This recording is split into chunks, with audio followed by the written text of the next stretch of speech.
Hi friends, ಇವತ್ತು ನಮ್ಮ ಪ್ರಯಾಣ ವಾರಣಾಸಿಯಿಂದ ಸಾರನಾಥ್ ಕಡೆಗೆ. ಸಾರನಾಥ್ ಅಂದರೆ ಇದು ಒಂದು ಶಾಂತಿಯ ನೆಲೆಯಾದ ಸಾರನಾಥ್ ಕಡೆಗೆ ಇವತ್ತು ನಮ್ಮ ಪ್ರಯಾಣ ಇದೆ. ಫ್ರೆಂಡ್ಸ್, ವಾರಣಾಸಿಯಿಂದ ಸಾರನಾಥ್ 10 ಕಿಲೋಮೀಟರ್ ಇದೆ.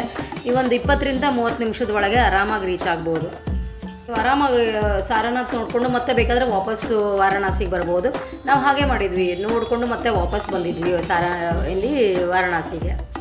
ಸಾರನಾಥ್ ಅಂದರೆ ಬೌದ್ಧ ಧರ್ಮದ ತುಂಬ ಪವಿತ್ರವಾದ ಸ್ಥಳ ಇದು. ಇಲ್ಲಿ ಬಂದಾದಮೇಲೆ ನಮಗೆ ಒಬ್ಬರು ಗೈಡ್ ಸಿಕ್ಕರು. ಇವರು ಗೌರ್ಮೆಂಟಿಂದಲೇ ಅಪಾಯಿಂಟ್ ಆಗಿದ್ದಾರೆ ಅಂತ ಹೇಳ್ತಾರೆ. ಆ ಗೈಡು ಅದನ್ನೇ ಹೇಳ್ತಾಯಿದ್ರು, ಯಾಕೆ ಇಂಪಾರ್ಟೆನ್ಸ್ ಏನಿದೆ ಈ ಸ್ಥಳದ್ದು ಅಂತ. ಬುದ್ಧರಿಗೆ ಜ್ಞಾನೋದಯ ಆದಮೇಲೆ ತಮ್ಮ 5 ಶಿಷ್ಯಂದರಿಗೆ ಮೊದಲು 5 ಶಿಷ್ಯಂದರಿಗೆ ಉಪದೇಶ ಮಾಡಿರೋ ಸ್ಥಳ ಇದು. ಆಮೇಲೆ ಇಲ್ಲಿ ಬೋಧಿ ವೃಕ್ಷ ಅಂತಿದೆ, ಬಟ್ ಇದು ಮೇನ್ ಬೋಧಿ ವೃಕ್ಷ ಅಲ್ಲ. ಮೇನ್ ಬೋಧಿ ವೃಕ್ಷ ಬಂದು ಬೋಧಗಯಾದಲ್ಲಿದೆ. ಹಿಂದೆ ನೀವು ಇಲ್ಲಿ ಸ್ಟ್ಯಾಚ್ಯೂ ನೋಡ್ಬೋದು, ಬುದ್ಧರದ್ದು ಸ್ಟ್ಯಾಚ್ಯೂ ಇದೆ. ಹಾಗೆ ಅವರು 5 ಶಿಷ್ಯಂದರದ್ದು ಸ್ಟ್ಯಾಚ್ಯೂಸ್ನ ಮಾಡಿಟ್ಟಿದ್ದಾರೆ. ಹಾಗೆ ಇಲ್ಲೊಂದು ಮುಲಗಂಧ ಕುಟಿ ವಿಹಾರ ಅಂತ ಒಂದು ಮಂದಿರ ಇದೆ. ಇಲ್ಲಿ ಒಳಗಡೆ ಮೂರ್ತಿಗಳ ರೂಪದಲ್ಲಿ ತೋರಿಸಿದ್ದಾರೆ. ಬುದ್ಧರು ತಮ್ಮ 5 ಶಿಷ್ಯಂದ್ರ ಜೊತೆಗೆ ಕೂತಿರೋ ಒಂದು ಮೂರ್ತಿಗಳನ್ನು ಮಾಡಿಟ್ಟಿದ್ದಾರೆ. ಹಾಗೆ ಗೋಡೆಗಳ ಮೇಲೆ ನೀವು ದೃಶ್ಯಗಳನ್ನು ನೋಡಬಹುದು. ಪೇಂಟಿಂಗ್ಸ್ ಎಲ್ಲ ಮಾಡಿ ಹಾಕಿದ್ದಾರೆ, ತುಂಬ ಚೆನ್ನಾಗಿ ಮಾಡಿದ್ದಾರೆ.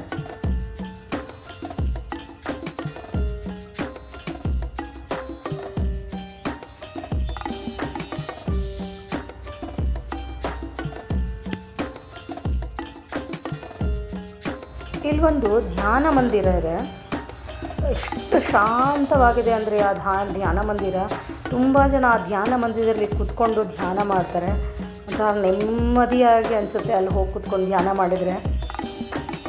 ಈ ಧ್ಯಾನ ಮಂದಿರದಲ್ಲಿ ಫ್ರೆಂಡ್ಸ್, ಬುದ್ಧನ ಜೀವನ ಚರಿತ್ರೆಗಳದು ಗೋಡೆಗಳ ಮೇಲೆ ಪೇಂಟಿಂಗ್ಸ್ ಹಾಕಿದ್ದಾರೆ. ಏನು ಬ್ಯೂಟಿಫುಲ್ ಆಗಿದೆ ಪೇಂಟಿಂಗ್ಸ್. ಈ ಕುಟಿ ವಿಹಾರದಲ್ಲಿ ಒಂದು ಉದ್ದವಾದ ಎತ್ತರವಾದ ಬುದ್ಧನ ಸ್ಟ್ಯಾಚ್ಯೂ ಇದೆ. ಅದು 80 ಅಡಿ 24 ಮೀಟರ್ ಇದೆ. ತುಂಬ ಬ್ಯೂಟಿಫುಲ್ಲಾಗಿ ಮಾಡಿದ್ದಾರೆ.